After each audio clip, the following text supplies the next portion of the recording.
కావేరీ జలాల విషయంలో సత్యరాజ్ గతంలో చేసిన వివాదాస్పద వ్యాఖ్యలు పెను దుమారం రేపిన సంగతి తెలిసిందే. ఆయన వ్యాఖ్యలతో బాహుబలి 2 చిత్రాన్ని అడ్డుకుంటామని కన్నడ సంఘాలు హెచ్చరించాయి. దీంతో సత్యరాజ్ తన వ్యాఖ్యల పట్ల విచారం వ్యక్తం చేస్తూ క్షమాపణలు కోరడంతో ఈ వివాదం సద్దుమణిగింది. అయితే సత్యరాజ్ అనుసరించిన వైఖరిని కమల్ హాసన్ ప్రశంసించారు. సమస్యాత్మక వాతావరణం నెలకొన్న నేపథ్యంలో సహేతుకంగా నడుచుకున్నారని ఆయనను ఓ మానవతావాదిగా అభివర్ణిస్తూ కమల్ ట్వీట్ చేశారు. నా పేరు ధనుష్ రిషి. అందరూ ముద్దుగా దరి దరి అని పిలుస్తుంటారు. దేవుడికి నా పైన ఉన్న క్లారిటీ, నా బ్యాడ్ లక్ ఉన్న గ్రావిటీ నాకు చిన్నప్పుడే అర్థమైంది.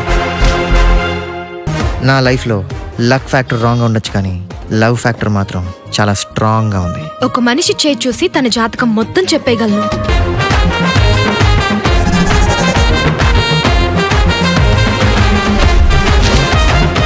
Coming soon.